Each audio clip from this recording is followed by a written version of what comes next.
life can you say that about? 0-2, 2 outs, ninth inning, Yankees up 6-4. Rivera. It gives me pleasure to fade out John Sterling so I don't have to hear his voice. But back here on the BS Report, John Stanko and Kevin Barnett here at WICR. Thank you if you're listening on live365.com or if you're watching on Ustream. I know I have an audience out there today. But just before the break, Kevin also mentioned that the Sunday night game was the biggest game of the week besides the Jets and the Patriots. No, it was not the biggest game. That was not the biggest game of the week. I could see you smile on your face, Stanko. But we got this. We got Peyton Manning returning to Indianapolis, the homecoming for Indianapolis' savior, if you will. He turned that entire franchise around. He won them a Super Bowl, won them so many AFC South titles.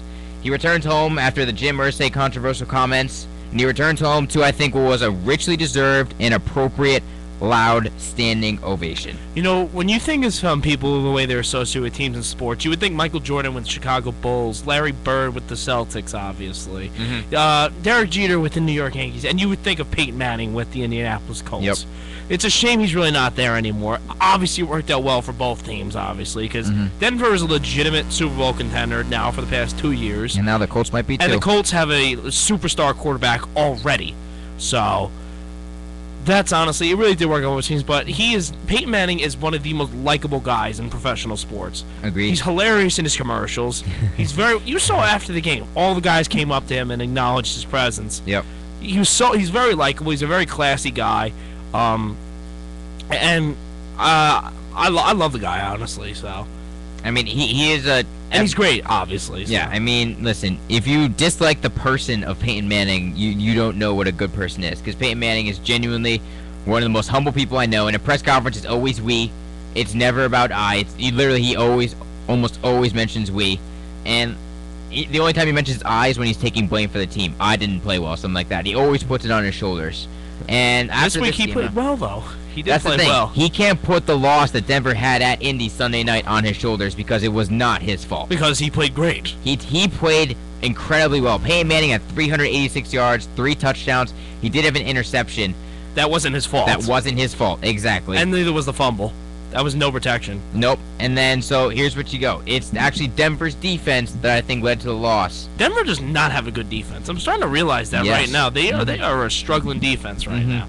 And remember when I said last week that if I was who I was actually more impressed by between the Kansas City Chiefs and the Denver Broncos, I said I was actually, if you had to put them right now, I thought the Kansas City Chiefs had a more impressive resume.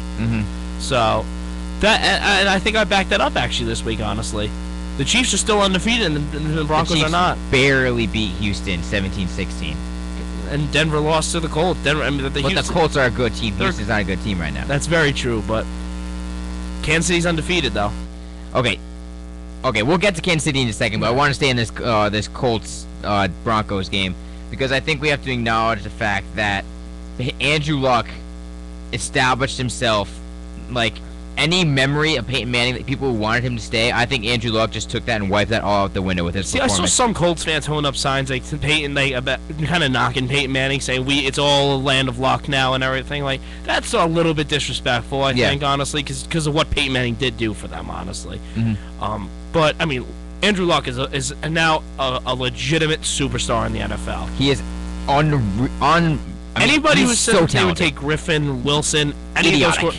Not even close. Idiotic. Luck will be one of the top 10 greatest quarterbacks of all time. I mean, it's absolutely crazy what he will be like Peyton Manning, where if he's not playing his team, not now maybe, but he will be like Peyton Manning, where say he gets hurt for a year, his team will suffer immensely. Oh my God, that's how good he will. I think give him two years, he's the best quarterback in the NFL. He had 4 total touchdowns, 228 passing yards, which doesn't seem like a lot, but he was 21 of 38, and then he had 29 rushing yards, averaging 7 yards a carry, with a touchdown run as well. I mean, yeah, and he's underrated athletically. He's a total package for a quarterback. He is absolutely phenomenal. He's smart. He's got a great arm, and he can run. Now, the one big problem with the Colts this game is that they did lose Reggie Wayne, his favorite target. That's a big loss. And it is a big loss for Indianapolis. And he felt horrible about it. He thought it was his fault why Reggie Wayne got hurt. I didn't know about that. Well, he said it was a terrible throw. It wasn't a good throw, but he was under tremendous pressure, obviously. So he tried his best. Reggie Wayne was wide open. Oh, yeah. But as soon as you saw Reggie Wayne, it's terrible because Reggie Wayne is the consummate professional. Oh, yes. So he had played, I think it was 186 straight 89. games, 189 straight games, and now he's out for the year on IR. Yeah. And that really hurts Indianapolis. And he has to come back next year. He has to come back. Any shot of him breaking his I really hope he comes back. He's just a classy guy, and he's been a great player for a long, long time. For me, it's a little sad that he got hurt when Peyton Manning was there, because Peyton Manning they rose up together and they became respected together, and to see him get hurt in front of Peyton, I mean, I think it's a little sad. I think Reggie Wayne would have wanted to show like that he's still talented to Peyton, like would have wanted to put on a show for Peyton, say you taught me this, something like that. I think it's a little sad they got hurt in front of Peyton. I could definitely see that. Peyton, obviously, his friends are probably almost everybody. Oh yeah. I'm not saying he was doing it to like be spiteful. The one thing of the Colts is like the Colts, like guys who played for the Colts. Like, so they got a couple of lifers on the Colts, like between Peyton Manning, Marvin Harrison, like the all-time great. Marvin Harrison was there. Edgerrin James was there as well. Oh, was he really? I didn't know that. Like when you think of these guys, you think of them when they played for the Colts. Dallas Clark. Yeah, Edgerrin James not on the Cardinals. Dwight Freeney. Yeah. Other guys. Antoine Bethea. Antoine Bethea has been one of the most underrated safeties in the league for a long time. Just so many guys. Think of, the Colts are like, I like to use the word like just a tight knit group, and like when a guy's on the Colts. So that's what. And Robert Mathis, another one, who caused the sack. That caused exactly. Safety, yeah, so. I mean it's crazy. Just that's what I love about the Colts. Honestly, like I like both teams. I mean, I wasn't really a big Bronco guy, but then they got Peyton Manning. I honestly love Peyton Manning. I mean, as a player, as a person. I love him as a person, not necessarily as a player. I mean, you said you don't know what being a good person is. You don't like him as a person. If you don't. I like him as a person. I like him as a human being. He is fantastic. But as a spiteful Patriot fan, I have to dislike Peyton Manning on the field. As a spiteful Patriots fan, if you weren't a Patriots fan, you could. I'm not gonna lie. I mean, I don't want to. I respect that. I don't want to get into an argument, but I think Peyton Manning's the greatest quarterback that we've ever seen play. You can disagree with that, obviously, which I would understand because you're very loyal to your man number 12. But I think Peyton Manning's the greatest quarterback that I've ever. Most people I know and that know sports say Peyton Manning has been the greatest that we've seen in our lifetime. Maybe not ever. I mean, we all have our own opinions, obviously. But I think the way Peyton Manning's also handled himself about his business, because he's all business when it comes to football. Oh my God! But then he could just go out and be really funny in commercials and everything. Saturday Night Live, he's the best on Saturday Night Live. Or the football on your phone with his brother. The DirecTV commercial. The Oreo with Eli. Yeah. So he's fantastic. Yeah. So that's why I really want him to get another one before he goes out. What do you think he's gonna do when he leaves the NFL? I think he could coach. I just think he'd be too complicated to coach. That's the thing. I don't think he'd want to do everything as a coach. He wouldn't delegate to anyone. He's the kind of guy I can see like Brett Favre, where he goes back to maybe coaching high school, because he's a very like community guy. Yeah. He loves New Orleans, obviously. He's close to the community, or Tennessee maybe, and coach some high school football. I think he loves doing I could see him. They run the passing academy, so I could see him being a John Elway, running a team. I think he's more of a family guy, honestly. Elway's like a business. Elway's a Stanford guy, business savvy. So that's why I can see Elway and him being two different men. Manning is like southern gentleman kind of guy, family man. So I mean, but if Peyton Manning was a GM and he was recruiting you, you'd like instantaneously want to go. I would. It's just like I'd see Manning as an owner, honestly, but yeah, okay, yeah, I can see that. But NFL too. teams cost so much money. Mucho grande. So he actually hasn't made that much money yet. Oh, he may by the end. We'll see. I mean, he's definitely. He's got all the Papa John's endorsements. I mean, he's definitely up there, but for all the money he's probably made with endorsements and football contracts, I don't think it's $1 billion. So he basically have to give up all his money to own a team. I mean, listen, we can. Peyton Manning right now we can both agree is the best quarterback on the field. Yes. Right now in the NFL. I agree. I mean, if you argue otherwise, you're absolutely insane. And he's on his way to winning a 5th MVP. Oh, at this rate, definitely. Yeah. He's probably going to break the touchdown record Tom Brady set. To break down the game, though, he almost took his team back. When it looked like they were dead, the Colts were pulling. Colts got a very impressive defense. Underrated. Peyton Manning's underrated in the fourth quarter. He's you can never count him out in the fourth quarter. Didn't he have that epic Monday night comeback against Tampa Bay? No, it was against Tampa Bay Buccaneers when John Gruden was coaching. I heard about that. I don't really remember it. I remember last year they were down 24-0 at half, and they won the game 35-24 on Monday Night Football. I don't remember that one. But, against San Diego. So I wouldn't count this man out no matter whatever. He literally single-handedly almost took his team back. Mm-hmm. And then a Ronnie Hillman fumble, which he recovered. Yeah. He recovered it, but you can't challenge that. Exactly. They lost the game basically. They had any chance they had of coming back was over on that. So I think the Colts absolutely outplayed. Andrew Luck actually probably he did more because he can run. That's why he did more for his team than Peyton did for the Broncos on Sunday night. So I think the Colts sunk. If we're talking about power rankings, the Colts are definitely top 5 team in the NFL right now. Yes, I believe I have them ranked at number 4. I think right now. What are your top 5, Stanko? Lay it on me. My top 5. I think it's Seattle. Yeah, I have Seattle, Kansas City. Then I think it's Denver, Colts, New Orleans. I agree, except I have Seattle number 2 and Kansas City number 1. The only reason I have Kansas City number 2 is because their schedule is not that strong. No, I do disagree, actually. You know what? I have my power rankings. I'm pulling it up right now, actually. I forgot. I did make a little amendment. I have Kansas City number 1. I have Denver number 2. I have Seattle number 3. Number 4, I have New Orleans. And number 5, I do not actually have the Colts in top 5. I have a team that they beat in the top 5. The San Francisco 49ers. You have them in the top 5? I've just been very impressed with them the last few weeks. I think honestly, I know they beat them in Candlestick, but if I'm going to the playoffs, I would not want to play the 49ers. Listen, I would much rather play the 49ers than the Colts. I would not. Colin Kaepernick is not the same quarterback he was. He can't take over a game, and if you stop Frank Gore, you stop that offense right now. You know, I think Kaepernick, though, I agree with you on the Kaepernick. I just think when push comes to shove, though, that defense in San Francisco is just going to be a pain. I mean, they're just a pain in the you-know-what to play against. I agree, but, I mean, they were handling Tennessee, and Tennessee was able to mount a little bit of a comeback and make that game a little bit close in the fourth quarter. Yeah, I can hear. I just think that when we talk about teams that, like, I really wouldn't want to, like, when push comes to shove, like, if I'm the New York Giants and I was worried about one more team, I'd be more worried about the San Francisco 49ers right now. I really would.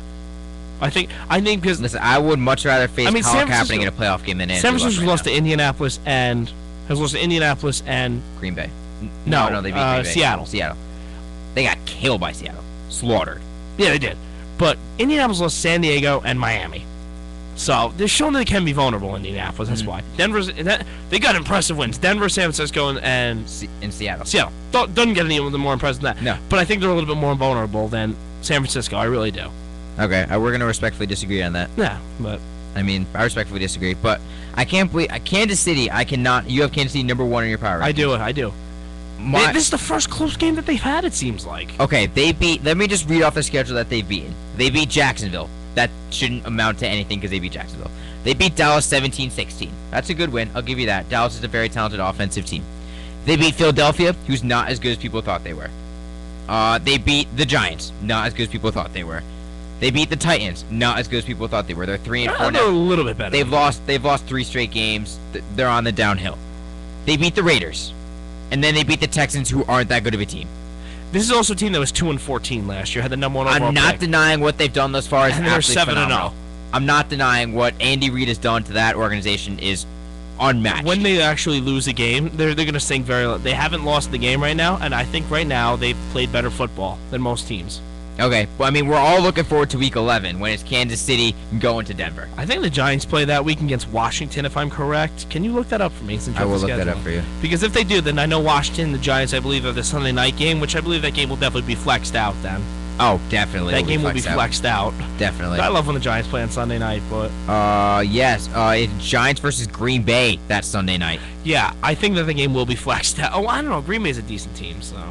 Listen, that game will draw ratings, but I think they're going to definitely go for Peyton Manning versus undefeated if the Chiefs are still undefeated. Yeah, which they might be. So listen, the Chiefs haven't got an easy schedule obviously this year because they were in last place, and you know that the schedule's already determined because you play the NFC division, you play your own division team 6 times. That's 10 games, and then you play one other division in your conference, and you have 2 remaining games, and you play the teams in the other divisions in your conference that finish in the same place as you.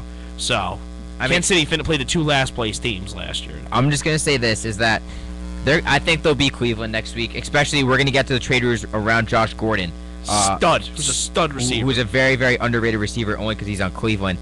But I'm telling you that Week 9 game when they go to Buffalo in Ralph Wilson Stadium, the Chiefs better watch out. I would think the Bills might win actually because the Bills are a scrappy team. Thad Lewis, who is he? Yes, who is this guy? Who is this magic man? I mean. when a couple of my friends were like, "Oh, like he's not human because of the way he talks." First off, that man went to Duke. It was a 4-year story at Duke, so obviously he's a smart individual. He's got a brain, but he's been playing. He's playing very well. No, he is. He played very well. He played it great against the Bengals. He's playing absolutely great, and the fact they won at Miami, I think, is a big win without E.J. Manuel. It shows that Miami's on the downhill. Their great start was nothing more than a fluke. I think it shows. Once they got to New Orleans, Tannehill was exposed. Yeah, Tannehill was exposed. The thing is that this Buffalo team, I can't see them getting blown out of a lot of games. I think they're just going to be in the games. They'll be competitive. The worst loss they had so far this year was a 37-24 loss at Cleveland. Yeah, I mean, that was a Thursday night game. That was a Thursday night game. When you have to travel, I mean, granted, Cleveland's actually a close drive. It was a closer drive to Buffalo than people think. Exactly, but I mean, that's the worst loss they've had. And that was, I believe, that was the week after Trey Anderson got traded. Yes. No, I think it was the second week after. And also, Brian Hoyer got hurt in the middle of that game. Yes, that was when Brandon Weeden came in. And Brian Hoyer was playing very well. He was playing very well. For that. But that's the thing. This team has lost to New England by 2. They lost to the Jets by a touchdown. They lost to Cincinnati by a field goal in overtime. And then they lost to Cleveland. Listen, they don't lose games by a lot of points, and that's why Kansas City's got to be scared, because they usually pull away in the fourth quarter. Buffalo won't allow them to do that. I think Doug Marone's honestly getting the best out of his players. Mm-hmm. Yeah. Doug Marone's proven to be a decent hire for the Buffalo Bills right now. They're not a great team because they're not a very talented team. No, they're really not. So, I mean, Fred Jackson's having a resurgence this year. 5 touchdowns for Fred Jackson. A resurgence year for him. I mean, he was great 2 years ago when he was getting MVP talk, and then he got hurt and was out for the rest of the season. And then it was C.J. Spiller time. He was a dud last year when Spiller was a stud last year. Exactly. Now it's like flip-flopping a little bit. Yeah. I mean, Spiller was a stud last year, but now Spiller's not a stud this year, and Jackson is just a resurgence for Fred Jackson. I mean, the way... college in Iowa. Division III. I mean, the way I see it is that the Buffalo Bills... I think the AFC East, the Buffalo Bills, the Dolphins, the Jets, they're all better than people thought they'd be. Actually, I'd say Dolphins a little bit disappointing, but I think the Jets and the Bills are exceeding people's expectations. I think the AFC East is much more competitive than people thought, and I think you look at the downside of that, it's the AFC North that's much less competitive than people expected. Right, and the AFC South, the Indianapolis Colts already have that locked in the bag. Yes. They do. Tennessee's maybe the only one that can give them maybe a little bit of a scare, but Jacksonville, Houston's awful now. What has happened? And they just lost Brian Cushing. Brian Cushing's career might be over, by the way. I mean, his knee, he tore same injury, same knee. Yeah, it's really bad. I mean, granted, he maybe could have a resurgence, but he's not going to be the same. No. And Houston, did you hear they cut 3 players for smoking a cigar, by the way? Yes. They said it was marijuana, but it was a cigar, and they proved apparently that it was a cigar. Yeah. In a hotel lobby. And one of them was Sam Montgomery was a 3rd-round pick. I bet you those players will be swept up quickly. And Sierra Wood was a Notre Dame running back, so I obviously like him, but Sam Montgomery was a 3rd-round pick. You're wearing a Boston College sweatshirt and you're saying you like Notre Dame. You have a conflict of interest right now. My brother went to Boston College, so. That's right. That's right. You know, but I think still, when you have a 3rd-round pick, a guy like Sam Montgomery, he was a stud when he was at LSU. Good, it was talking about being a 1st rounder, and he slipped a little. And you just cut him, and they made him inactive. So, I mean, they're running an odd organization there. They are. I think Gary Kubiak's gone after this year, as he should be. I think. Gone, just out the door. I think he's a good coordinator, though. I mean, listen, and he says he wants to bring Matt Schaub back to start. No. I think that's the wrong decision. I think you have to move on from Matt Schaub. Me personally, yeah. Case Keenum didn't play awful in his first start. In my mind, if I'm the Houston Texans, I'd look to draft a quarterback in this draft, though. You look to draft a quarterback? Yep. Murray. Murray. I mean, yeah. Listen, I liked what I saw from Case Keenum. He wasn't afraid to sling it. He had a bad turnover late, that fumble. He just didn't feel the pressure behind him. But listen, for a first start, he slung the ball, and Arian Foster getting hurt at the start of the game doesn't help his cause at all. He's always hurt. He's a great player, but he's always hurt. That's why you never draft him in fantasy, ever. My buddy drafted in my league. He got drafted 2nd overall. Nope, I will not draft him. First 3 picks were AP, obviously, Arian Foster, and Marshawn Lynch. Jamal Charles landed right into my lap. Yes, Jamal Charles. He's such a stud. And people were making me reach. That was a reach for him at number 4. Nope. I would have taken number 2 overall. I think he's the highest scoring fantasy player right now. Running back. Peyton Manning's the highest scoring. Okay, yeah, highest scoring running back right now. Yeah. And when Julio was still playing, I had Julio was the highest scoring receiver. What's your record in fantasy? I'm 4-3 because once Julio got hurt, I mean, Josh Gordon knew a lot for me this week. this past week. Antonio Brown, the guys usually do really well for me. Giovanni Bernard didn't do a lot for me, so Josh Gordon got me 2 points. All right, well, before we take our next commercial break, before we delve into a little bit of baseball before we end the show, because the World Series is coming up, there are rumors of Josh Gordon being traded to multiple teams. I believe there are 3 teams in hot contention for him, is what I read thus They far. are the New England Patriots, the New York Jets, and they say the San Francisco 49ers are trying to make a push for him. Because even though Crabtree is going to come back sometime next month, they need him right now. Yeah, they really do. do. They do. And I think that can only help Kaepernick, but I still don't buy Kaepernick as a passer. I mean, the thing is, what we heard from the Jets is that Kyle Wilson, I believe a 3rd rounder, is what I heard the Jets are offering. I mean, yeah. That's what I read. For the Patriots, I heard it was Kenbrell Tompkins in a 2nd rounder. See, I would just give a 2nd round because Gordon's good, but he's not that good. I know, that's the thing. He's not that good. I think mean, if you're not willing to pay Hakeem Nicks a 3rd round, if you're willing to only give again, a 3rd round that's pick too for high of a Hakeem price. Nicks, That's too high of a price. I mean, you used to. I remember said you would only give a 3rd round pick for Nicks. Yes, I would. So I wouldn't give a player who's shown flashes like Kenbrell Tompkins, and a 2nd rounder for Gordon, who's far less proven than Nicks. Gordon's a good player. Don't get me wrong. But If you give Gordon a good quarterback, I think he flourishes. But you can't overpay for him. No. I think the Jets' offer is fair because Kyle Wilson's not that good, and a 3rd rounder you could do away with. But the Patriots, Kenbrell Tompkins, 2nd rounder, way too high of an asking price. And you heard Aaron Dobson as well in the discussion instead of Kenbrell Tompkins. Yes. I would not trade Aaron Dobson. He's shown signs of life the past 2 weeks, and I would not trade him. I still think for a guy like Josh Gordon, who's a very good deep threat, I think he's a better player than Dobson. I really do. As of right now, but I think Dobson can develop into something more. Maybe. We can see, The P word's a very scary word, potential. Potential, yes. You can never measure potential. And we'll end the segment on that, because that's a good thing to know. That is a deep thought to end the segment here at WICR. This is the BS Report. Take a short music break, and then we'll get back and discuss the World Series, which begins tomorrow night at 8 o'clock. This is WICR.